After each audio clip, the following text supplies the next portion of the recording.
My name is Emily, and at 26, I'm a dedicated career woman. I share a home with my husband, John, and lately, I've been contemplating starting a family. But John has different priorities. He insists we should focus on building a house first, saving every penny until we're financially ready. No matter how often I bring up the idea of having children, he dismisses it, always circling back to his stance, home first, then family. It's frustrating how little my opinion seems to matter. Still, I convince myself to work harder, contribute more to our savings, and hope that, eventually, he'll listen. We've been married for a year now, and I've noticed a pattern. John rarely considers my feelings, just as he did when we were dating. Back then, I admired his strong convictions, but in marriage, mutual respect is crucial. I can't shake the feeling that our relationship is becoming one-sided, especially with his parents living just a short drive away. John visits them often, justifying it as a way to cut down on expenses, but I've discovered that he isn't as frugal as he claims. He still goes out drinking with his coworkers, conveniently excluding those expenses from his strict budgeting. Yet, when it comes to me, he scrutinizes every little thing. He insists I conserve hot water, turn off lights early, and follow his saving strategies, rules he doesn't apply to himself. And then, there are the weekly visits to his parents' house, where a new issue always arises. Hasn't it been a year since you got married? We want some good news soon. When will we finally have a grandchild? His parents ask eagerly. I glance at John beside me. His expression is tight, disapproving. He clearly wants to tell them to drop the subject, but he says nothing. While I long for a child too, it's John who refuses to consider it until we have a house. Rather than advising their son, who ignores my feelings entirely, his parents direct all their pressure at me. I want to speak up, but their relentless insistence silences me. After dinner, John excuses himself. I'm going out for a smoke, he announces, leaving me alone with his parents. You know, Emily, his mother starts, her voice laced with judgment. It seems like you're working, but if you really want to be a good wife, maybe you should quit your job. Perhaps that's why John isn't paying attention to you. The implication stings, as if my career is the reason I can't have children, as if this entire situation is my fault. Just quit your job already, she presses. I snap. It was John who wanted me to work. I shoot back. Why don't you talk to him before lecturing me? Their stunned silence fuels my frustration. I want children too, but John refuses to listen until we have a house. Instead of pressuring me, why don't you tell your son the truth? The room falls uncomfortably quiet. I take a deep breath, mutter a quick apology, and leave the table. At the entrance, John is still smoking, oblivious. I walk past him and get into the car without a word. Hey, are you leaving already? He asks casually, sliding into the passenger seat. I've had enough. Enough of his dismissiveness. Enough of the pressure from his family. Enough of the endless sacrifices only I seem to be making. I'm not coming here anymore, I declare. John's eyes widen. Why not? We save on food expenses, and you want a house and kids, don't you? My patience snaps. If saving is so important, maybe you should cut down on drinking and smoking instead of lecturing me about hot water and turning off lights. Do you really think skipping one meal at your parents' house makes a difference? He scoffs. Everyone needs a break. And what about me, John? I demand. You dictate what I should do, when to save, when to turn off the lights, when we can have a child, but you don't follow your own rules. Do you really think we can save money without you making any sacrifices? My voice shakes with anger. If I have to do this alone, then I don't need a house at all. Silence fills the car. For the first time, John seems at a loss for words. And for the first time, I refuse to be the only one compromising. I'm fed up with this, I snapped. You never sacrifice anything yourself, but you're perfectly fine imposing it on me. John sighed, brushing off my frustration. It's not a big deal. But I wasn't letting it slide this time. No, it is a big deal. Do you have any idea how much patience I've had all this time? What infuriated me even more was how he played the perfect son in front of his parents, making it seem as if I were the reason we hadn't given them a grandchild yet. The constant pressure, the endless questioning. I was tired of being the only one held accountable. I've been saying for a long time that I want children, I told him, my voice firm, so stop acting like I'm the problem here. For once, John looked unsettled, struggling to respond to my uncharacteristic anger. There was a small satisfaction in seeing him so caught off guard, but it didn't change anything. I turned to stare out the car window, refusing to engage further. A turning point came a month later. My uncle, my father's brother, passed away. He had owned multiple pieces of land, a lavish mansion, and led an extravagant lifestyle. His passing caught John's attention. "Wow, I didn't realize you had such a wealthy relative," he remarked, clearly impressed. Days later, I received news about my uncle's inheritance. I arranged a meeting with a lawyer at our apartment to go over the details, since this matter had nothing to do with John, and I knew he had mixed feelings about inheritance. I asked him to step out for a while. I didn't want any unnecessary complications.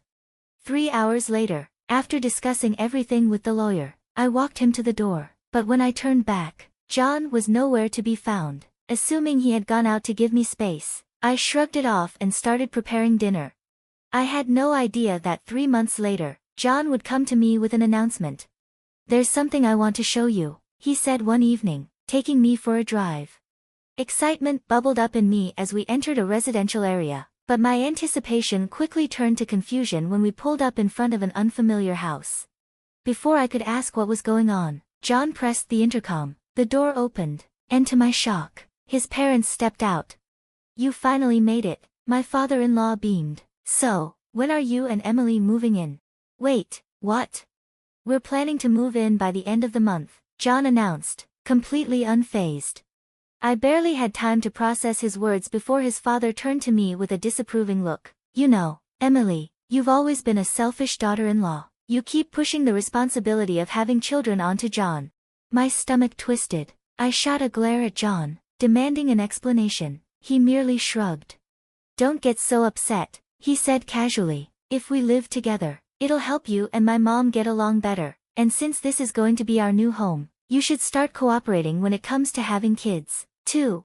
Live together." His words sent a cold chill down my spine. I had made it abundantly clear that I wouldn't visit his parents anymore, let alone move in with them. Sensing my anger, John attempted to justify it. "It's a two-family house. I always planned for us to live with my parents eventually, so what's the issue?" What's the issue? Was he serious? Even more concerning was the financial aspect. With the amount we had been saving, there was no way we could afford a house like this. "My dad and I split the cost," John explained nonchalantly, "so our savings are empty, but it's fine, right?" I stared at him in disbelief. Then he said something that made my blood run cold. "I heard your uncle's inheritance is worth $690,000, so if you use that money to pay us back for the house, it should all work out, right?" I felt sick. Not only had he made this massive financial decision without me, but now he expected me to fund it with an inheritance that had nothing to do with him, as if my money automatically belonged to him. "No," I said firmly. John frowned, clearly displeased with my rejection. He reached into his bag and pulled out a pre-filled divorce form, his name already signed at the bottom. "Our money is shared," he declared. "If you don't want to live together, then let's just get a divorce." I took the form from his hand, staring at it for a moment. Then I looked him in the eye and said the words without hesitation. "Fine, if living with your parents is the only option, then divorce is the better choice." Slipping the form into my bag, I made my decision, and for the first time in a long time, I felt free. I turned my back on John and my in-laws. Their stunned expressions burned into my memory. Ignoring their shock, I delivered one final blow. "By the way, I renounced my uncle's inheritance." John froze, his face twisting in disbelief, but I didn't wait for his response. Without another word, I walked away, boarded the nearest bus, and headed home to our apartment. The moment I arrived, I took out the divorce papers, filled in my name, and sealed the decision John had forced upon me. Without hesitation, I submitted the paperwork, making our divorce official.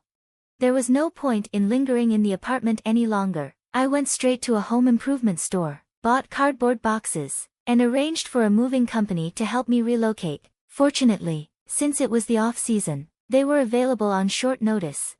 As I packed, a commotion outside the door signaled John's return. I had already secured the chain lock, unwilling to take any chances.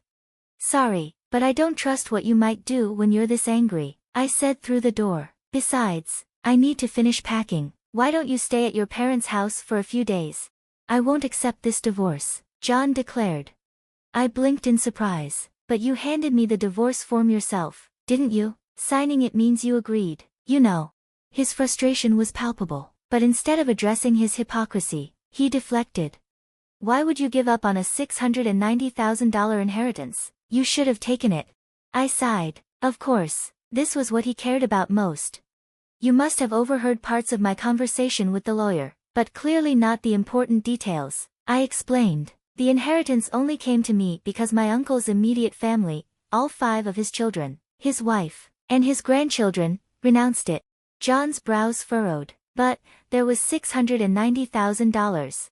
Yes, but there were also enormous debts. My uncle had to demolish his mansion, maintain vast pieces of land, and settle outstanding costs. By the time everything was calculated, inheriting it would have left me with more financial burden than benefit. That's why I renounced it. John's face paled as realization sank in. No way. So even if you had taken the $690,000, there wouldn't have been much left. That's fraud. I shook my head, exasperated. The lawyer and I discussed everything thoroughly, but someone, you, must have eavesdropped and left before hearing the full truth. He fell silent. For the first time, it seemed he understood the gravity of his mistake. It's too late now, I told him firmly. You betrayed my trust. We've already filed for divorce. Why are you suddenly changing your mind? If you really didn't want this, you should have followed me home that night instead of running to your parents. His face twisted in frustration, but he had no response. I pressed on. Your mother's opinion doesn't change anything. You and your father already sank your money into that 2-family house, and your mother, who has never worked a day in her life, doesn't understand the real value of money. I sighed, shaking my head, but that's not my problem anymore. His voice turned desperate. If we hurry, we can still stop the divorce. Please, let's live together in the new house. I met his pleading eyes without hesitation. I've already submitted the papers. It's over. His expression collapsed. He stood there, lost and bewildered, as if he hadn't considered what life without me would look like. But I wasn't about to waste any more energy on him. I turned back to my packing. At some point, he left.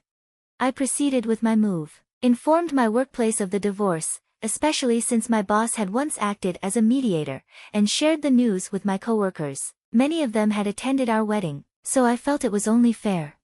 What I didn't expect was John barging into my department during my lunch break. It's humiliating that you're telling everyone about the divorce, he snapped. I wish you hadn't mentioned it.